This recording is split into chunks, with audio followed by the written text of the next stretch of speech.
नमस्कार शिक्षक साथियों। वर्तमान में प्रकरण पर्यवेक्षक का प्रशिक्षण चल रहा है, जिसके संबंध में आज का वीडियो है। मकान सूचीकरण ब्लॉक और नजीर नक्शा कैसे हम तैयार करें, इसके संबंध में आज का वीडियो है। आज के वीडियो का हमारा उद्देश्य रहेगा मकान सूचीकरण ब्लॉक के नजीर नक्शे के घटकों को समझेंगे और प्रकरण द्वारा मकान सूचीकरण ब्लॉक का नजीर नक्शा तैयार करेंगे। तो यहाँ पर हम देखते हैं सबसे पहले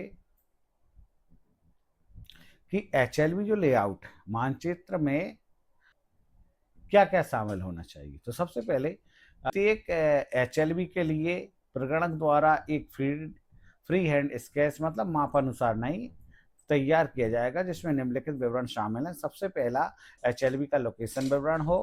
एचएलवी क्षेत्र के भीतर उपलब्ध समस्त भवन जिनमें प्रत्येक भवन का भवन क्रमांक, प्रत्येक भवन में जनगणना मकानों की संख्या दर्शाई गई हो। प्रत्येक स्थल जैसे विद्यालय, महाविद्यालय, डाकघर, हॉस्पिटल वगैरह सभी चीज़ें इसके जो लैंडमार्क हैं वो क्लियर हों इसमें।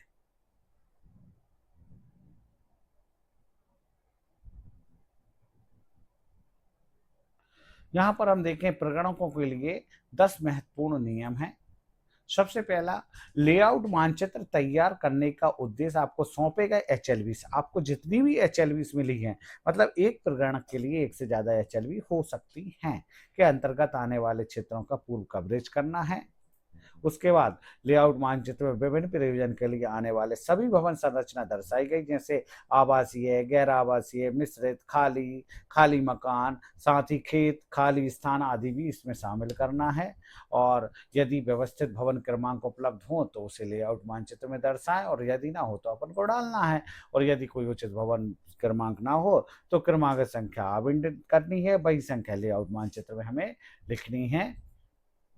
प्रत्येक एचएलवी के लिए लेआउट मानचित्र अलग अलग 2 प्रतियों में तैयार किया जाएगा। आपको ध्यान रखना है, अगर एक प्रगणक के लिए एक एचएलवी अलॉट हुई है तो उसको एक एचएलवी के 2 प्रति बनाना है। अगर एक प्रगणक को 2 एचएलवी अलॉट हुई हैं तो प्रत्येक एचएलवी के लिए 2 प्रतियां हमें बनाकर तैयार करना है। इसके बाद विभिन्न एचएलवीज को विभाजित करने वाली सीमाओं को स्पष्ट रूप से सीमांकित किया जाना है। बहुत ध्यान देने वाली बातें हैं। मुख्य उद्देश्य का यह सुनिश्चित करना कि गांव वार्ड के भीतर मकान सूचीकरण से कोई भी भाग या मकान छूट न जाए। इसी प्रकार किसी भी भाग या मकान को एक ही समय में एक से अधिक एचएलवी में दर्ज नहीं करना। साथियों, ऐसा रहेगा कि एक गाँव में मान लो 2 एचएलवी है, एक एचएलवी एक के हिस्से में, दूसरे के में, और बीच में अगर कोई मकान ऐसा आ रहा है जिसमें ऐसा ना हो कि थोड़ा सा भाग अगर दूसरी एचएलवी में गया तो यहाँ भी उसको दर्ज कर लिए, यहाँ भी। तो ध्यान रखना है कि जो मकान है, किसी भी भाग या मकान को एक समय में एक से अधिक एचएलवी में हमें दर्ज नहीं करना। जैसे ये बीच में मकान आ रहा है तो या तो इस एचएलवी में रखें या इस एचएलवी में, क्योंकि अधिकांश हिस्सा जहाँ आएगा उस एचएलवी में हम इसको शामिल कर लेंगे। उसके बाद आवंटित एचएलवी में किसी भी प्रकार की विसंगति होने पर अपने पर्यवेक्षक के माध्यम से अपने चार्ज अधिकारी को सूचित करें। अंतिम एचएलवी लेआउट मानचित्र 2 प्रतियों में सत्यापन हेतु अपने पर्यवेक्षक को सौंपें तथा चार्ज अधिकारी को जमा करने के लिए भेजें। इसके बाद आप देखें एचएलवी की जो सीमाएं हैं, ब्लॉक की सीमा इस तरह से हमें डालनी है। ब्लॉक की जो सीमा रहेगी, ये कृपया लेआउट मानचित्र की चारों दिशाएं, उत्तर भी डालना है, पूरब भी डालना है, दक्षिण और पश्चिम भी डालना है। और पड़ोसी मकान सूचीकरण जनगणना जो ब्लॉक हैं, गांव के नंबर आदि उसमें देना है। जैसे मान लो एक एचएलवी यहाँ पर हमने बनाई है, तो यहाँ पर मान लो उत्तर ऊपर है, यहाँ पूर्व है, यहाँ दक्षिण है और यहाँ पर पश्चिम है। अब मान लो ये एचएलवी का क्रमांक है 167 और इससे लगी हुई एचएलवी यहाँ पर दूसरी है, इसका क्रमांक है 168। तो ध्यान रखें, अगर मान लो ऐसी कंडीशन बनी है कि इससे लगी हुई एचएलवी है तो यहाँ पर साइड में हमें 168 डालना है। यहाँ अगर इसके साथ में 169 एचएलवी लगी, इसको डालना है।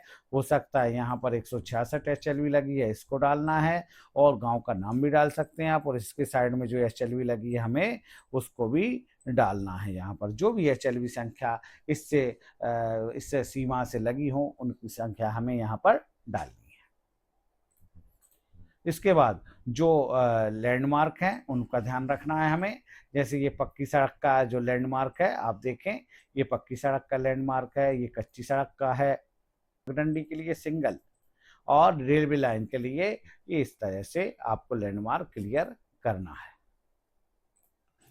इसके बाद जो मकानों की कंडीशन है, देखिए सबसे पहले आप ये क्लियर कर लें, जो चतुर्भुज का निशान होता है वो होता है पक्के मकान का, और जो त्रिभुज का निशान होता है वो होता है कच्चे मकान का। अगर कच्चा मकान है त्रिभुज का बना दें, और पक्का है तो चतुर्भुज बना दें। और भवन पर जो संख्या दी है, जैसे मान लो इस मकान के लिए मैंने 9 नंबर दिया तो 9 यहाँ डाल दें। इस मकान के लिए मैंने मान लो 10 नंबर दिया तो इसमें 10 डाल दें। अच्छा, अब आया क्या, आवासीय और गैर आवासीय। अगर आवासीय तो इस तरह से खाली छोड़ दें, और गैर आवासीय है, कोई आवास नहीं करता, तो इस तरह से इसको आप क्लियर कर दें। ये हो गया। मतलब जो आवासीय रहेगा उसको हमें यहाँ पर खाली छोड़ना, और गैर आवासीय रहेगा उसमें हमें यहाँ पर डार्क डार्क कर देना है। ये क्लियर हो जाए, ये आवासीय है, गैर आवासीय, जैसे आपको चित्र में यहाँ पर दिख रहे हैं। इसके बाद हम देखें नदी।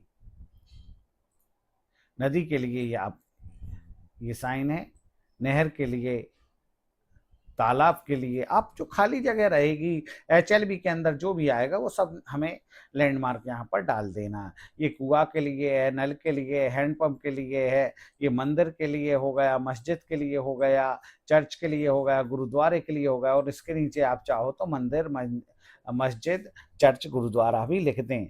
और स्कूल वगैरह की जो लैंडमार्क है वो भी नीचे दिए गए हैं, देखें, आप देख सकते हैं यहाँ पर। ये स्कूल के लिए हो गया, ये आपका औषधालय के लिए हो गया, मतलब अस्पताल के लिए हो गया, पंचायत के लिए हो गया, पोस्ट ऑफिस के लिए हो गया। इसके बाद हम देखते हैं नीचे,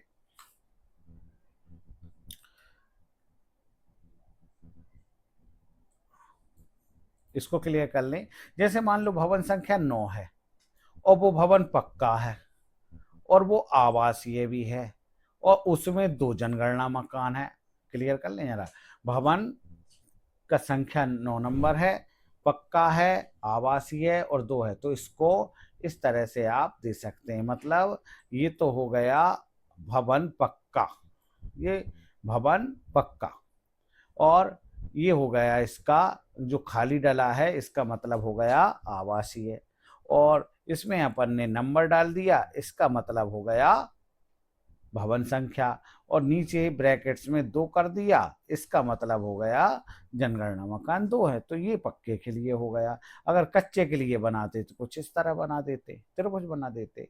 अब इसमें देख सकते हैं, अगर मान लो एक जनगणना मकान है तो हमें लिखना है कुछ यहाँ पर खाली छोड़ना, और नहीं है अगर मान लो 2 जनगणना मकान है तो हमें ब्रैकेट्स में लिखना है। देखो दूसरा देख लो, और भवन संख्या 10 है, भवन का प्रकार पक्का है, गैर आवासीय है और जनगणना मकान 1 है। तो हम क्या करेंगे, देखो सबसे पहले तो हमें भवन बनाना है, पक्का है तो चतुर्भुज, और क्या दिया, गैर आवासीय, गैर आवासीय दिया तो इसका मतलब इसको हमें कंप्लीट ड्रॉ कर देना है, और इसका नंबर हमें बीचों बीच डाल देना है यहाँ पर। ये नंबर हो गया। अब इसमें जनगणना मकान 1 है इसलिए इधर हमने कुछ नहीं लिखा। अब इसको देखते हैं, भवन संख्या 15 है, कच्चा है और आवासीय है। इस कंडीशन के लिए हमें क्या करना है, तो ऐसी संख्या में हमें सबसे पहले देखना है भवन कैसा है, कच्चा है तो त्रिभुज बना दो, और आवासीय है तो खाली छोड़ दो, और संख्या कितनी है, 15 है तो 15 लिख दो यहाँ पर, ये लिख दी। और यहाँ पर 3 जनगणना मकान है तो ब्रैकेट्स में 3 लिख दो। ये इसका सीधा सीधा फार्मूला है, कोई ज्यादा परेशानी नहीं है, आराम से बन जाएगा। इसके बाद लेआउट से पूर्व आवश्यकताएं क्या हैं, नियुक्ति पत्र में हम देख लें कि जो हमें एचएलवी आवंटित हुई है वो ही है या अलग दी गई है। उसके बाद एचएलओ ऐप में उपलब्ध लिंक के माध्यम से एचएलवी मानचित्र डाउनलोड कर लें, उसकी पीडीएफ डाउनलोड हो जाएगी। वो कैसे दिखेगी वो भी मैं क्लियर कर देता, अभी आगे उसकी पीडीएफ दिख जाएगी। डाउनलोड कैसे करनी है उसके लिए अलग वीडियो भी है, और इसके माध्यम से भी थोड़ा बहुत बता देंगे। पर्यवेक्षक के साथ आवंटित एचएलवी क्षेत्रों का भ्रमण करें और एचएलवी की सटीक सीमा को समझें। जो आपके सुपरवाइजर रहेंगे उनके साथ में आपको उसका भ्रमण करना, आपको डोर टू डोर जाना है। जरूरत पड़ने पर आप आपके पर्यवेक्षक के साथ भ्रमण कर सकते हैं। निर्देश, पुस्तिका में दिए गए निर्देशों को ध्यानपूर्वक पढ़ें। लेआउट मानचित्र तैयार करने के लिए केवल प्रदान किया है खाली लेआउट मानचित्र सीट का ही उपयोग करें। आपको एक खाली मानचित्र सीट मिलेगी, उसका उपयोग करना है। एचएलवी क्षेत्र में उपलब्ध भवन क्रमांकन के क्रम को समझना है और यदि व्यवस्थित क्रमांकन उपलब्ध ना हो तो या चलो मैनुअल में दिए गए निर्देशों का जो अभी भवन क्रमांक हमें जो पिछले चरण में समझा उसको हम क्लियर करेंगे, उसके हिसाब से हम आवंटित करेंगे। पहले 5 चरण 3 दिनों के भीतर आपको ये पूर्ण करना है। सबसे पहले हमें एचएलवी मानचित्र को समझना है, फिर हमें अपने एचएलवी क्षेत्रों को जाने, उसके बाद में सड़कों की भौतिक संरचना जो भी है वहाँ पर उसके हमें लैंडमार्क बनाएं और उसके बाद हमें क्या करना है, भवनों को क्रमांक सहित चिन्हित करें और फिर क्या करना है, नाम सहित प्रमुख स्थलों का लैंडमार्क का चित्रण करें। फिर हमें पर्यवेक्षक के साथ क्रॉस सत्यापन करें। आपके जो पर्यवेक्षक होंगे, आपने जो डोर टू डोर सर्वे किया है उसके आधार पे आपके पर्यवेक्षक के साथ में क्रॉस सर्वे करवा सकते हैं और आपके पर्यवेक्षक क्रॉस सर्वे करेंगे ही, तो उसका क्रॉस सर्वे करें और उसके बाद अंतिम रूप दें। इसके बाद हमें क्या करना है, यहाँ पर आप देखें भवनों को जोड़ने या हटाने के लिए मानचित्र को आप अपडेट भी कर सकते हैं। जमा करें। आप अंतिम रूप देते समय ध्यान रखें कोई अगर हटाना जोड़ना तो नहीं है, कोई रह गया तो उसको जोड़ दो और अगर कोई ज़्यादा हो गया तो उसको आप घटा दो। इसके बाद आप देखें एचएलवी लेआउट मानचित्र तैयार करने तो अपना जाने वाले चरण जो हैं, एचएलओ ऐप से डाउनलोड किए गए एचएलवी मानचित्र का ध्यान से अध्ययन करें। देखिए एचएलवी मानचित्र हमें बहुत ध्यान से देखना है। फिर अपने एचएलवी क्षेत्रों को जाने, उसमें जो भी क्षेत्र हैं उसको समझें, सड़कें और भौतिक विशेषताओं को समझें। उसके बाद भवनों की संख्या के साथ अंकित करें, महत्वपूर्ण स्थान लैंडमार्क को दर्शाएं, पर्यवेक्षक के साथ क्रॉस वेरिफिकेशन करें, अंतिम रूप दें और जमा करें। ये आप देख सकते हैं यहाँ पर ये एचएलओ ऐप में आपको जो 3 डॉट है ना उस पर जैसे ही क्लिक करेंगे तो यहाँ पर एचएलवी मैप्स लिखा रहेगा। इसके माध्यम से एक जो पीडीएफ है वो डाउनलोड हो जाएगी। ये आपका एचएलवी है, आप देख रहे हैं सामने आपकी एचएलवी ये इस टाइप की दिखेगी। इसके जो अंदर का भाग है वो आपका एचएलवी है, वो आपका जो है वो क्षेत्र है। इसमें जो भी क्षेत्र आएंगे उसको नजरी नक्शा में आपको शो करना है। यहाँ पर इसकी समस्त जानकारी लिखी होगी, लोकेशन वगैरह जो है ये आपको यहाँ पर कुछ भवन होंगे, कुछ स्कूल होंगे, कुछ पेड़ पौधे होंगे, यहाँ पर तालाब भी होगा, खाली जगह खेत भी होंगे, सड़कें भी होंगी, कच्ची पक्की सड़क दोनों प्रकार की होंगी, पगडंडी भी होंगी, मंदिर भी होंगे, मस्जिद भी होंगे, संस्थाएं भी होंगी, बहुत सारी चीज़ें हैं। समस्त भौगोलिक जो भी क्षेत्र है उस जो भी स्थितियाँ उनको आपको दर्ज करना है। ये आपको इस प्रकार की खाली सीट मिलेगी। सबसे पहले हम खाली सीट में ऊपर स्थान विवरण लिखेंगे जो आपको नियुक्ति पत्र में मानचित्र में उल्लिखित स्थान विवरण है। उसके बाद यहाँ पर मानचित्र की जो भी लैंडमार्क हैं वो सभी यहाँ पर दिए रहेंगे। यहाँ पर आपके नाम और हस्ताक्षर होंगे। इसके बाद सबसे पहले आप क्या करेंगे, ये पूरा मैप है, यहाँ पर मैप बनाएंगे। इसका ध्यान रखना ऊपर साइड इसका नॉर्थ रहेगा, नॉर्थ जो है उत्तर जो है ऊपर रहेगा, ये इसके लिए एरो भी दिया है। सबसे पहले इसको क्लियर करें। ये इसकी उत्तर पश्चिम, ये इसकी उत्तर दक्षिण और पूर्व पश्चिम सीमाएं हैं। हम प्रारंभिक बिंदु स्टार्ट करेंगे, ये उत्तर पश्चिम हो गया, उत्तर पूर्व हो गया, दक्षिण पूर्व हो गया और दक्षिण पश्चिम हो गया। यहाँ पर प्रारंभिक बिंदु रहेगा, आप देख सकते हैं ये हमारा प्रारंभिक बिंदु रहेगा और इस तरह से हमें यहाँ से चलना है, ऐसे करके हमें जाना है और फाइनल हमारा अंतिम बिंदु दक्षिण पूर्व में रखना है।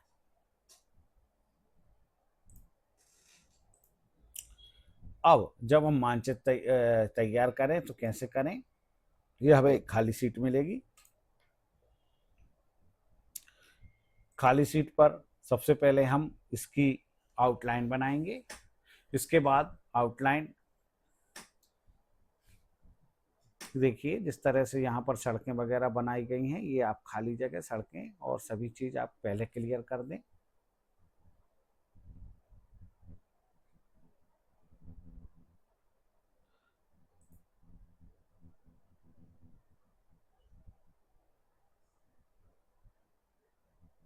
ध्यान रखें, हमें सभी भवनों का भवन संख्या अंकित करनी है। प्रत्येक भवन में जनगणना मकानों की संख्या भी लिखना है। हमें भवन संख्याओं के क्रम को दर्शाने हेतु तीर एरो भी बताना है और महत्वपूर्ण स्थलों को दर्शाने के लिए नाम भी लिखना है। आसपास स्थित एचएलवी नंबर भी देने हैं हमें और इस तरह से हमें पूरा मैप तैयार करना। देखिए ये पूरा का पूरा मैप यहाँ पर तैयार हो गया है।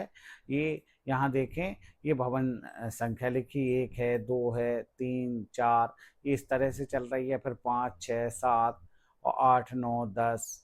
मतलब ये है कि हमें चलना तो ऐसे ही है। इसका मतलब ये नहीं कि हम वो यहाँ पर जो संख्या दी गई थी चलने की कि हम यहाँ तक बिल्कुल कंटिन्यू चलते हैं। जहाँ भवन नहीं है तो हम यहाँ से घूमते जाएंगे। ये इस तरह से ये 10 आ गई। अब ये ध्यान रखें, ये जैसे 10 संख्या जो लास्ट हुई थी, तो जहाँ हम गए हैं 10 के बाद में, वहाँ एरो से हमें जंप का निशान आ जाए कि हम कहाँ पहुँचे। उसके बाद 11, 12 ये चलती रहेगी।